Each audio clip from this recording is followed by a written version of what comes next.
Good afternoon to you, Mr. Kinnock. Your reaction, firstly, to the news of these advanced talks with the government to put £500 million into the steelworks?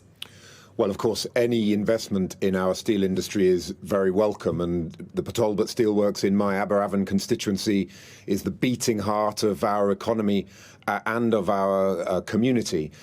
These talks have been dragging on for a very long time.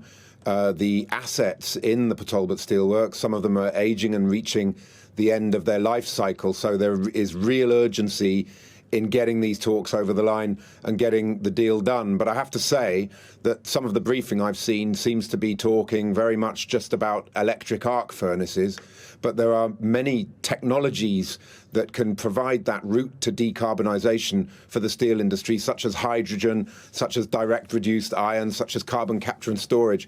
And it would be a terrible mistake if the only focus of this transition to green steelmaking was electric arc furnaces, because electric arc furnaces can't make all of the qualities and grades of steel that are required if you want to keep your customer base going and, of course, keep as many jobs as possible in the industry. So I think that the trade unions have made it absolutely clear to the government and to Tata Steel that they have to be involved, included, consulted, and you cannot move forward in any way without the full support of the workforce. And I do hope that the government and Tata Steel are listening to those messages.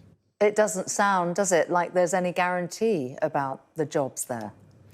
Well, of course, change does lead to disruption, and there may well be at some point some job losses. But what would be completely unacceptable is if that's a result of a failure to get a full spectrum strategy around the different types of technology that you need to move to greener steelmaking. And if they only focus on electric arc furnaces, if you like, if they put all of their eggs in that basket, then that will lead to more job losses and will make our steel industry less competitive. If you look at European governments and in all of our main competitor countries, they're all investing in all kinds of different routes to decarbonisation. Electric arc furnaces, yes, but also hydrogen, direct reduced iron and carbon capture and storage. So my plea to the government and Tata Steel is, don't make British steel workers compete with one hand tied behind their backs again.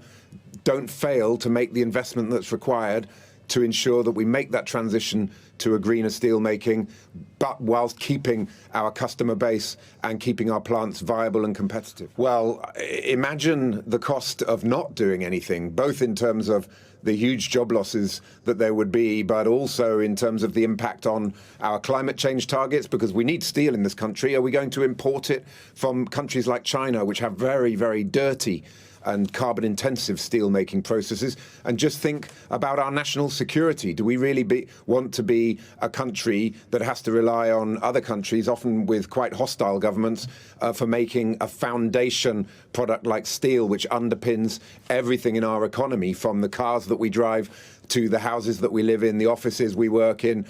It is an absolutely vital, foundational industry. And if we want growth in this country, if we want growth taking us forward into the 21st century, we need a modern, viable and competitive sovereign steel-making capacity.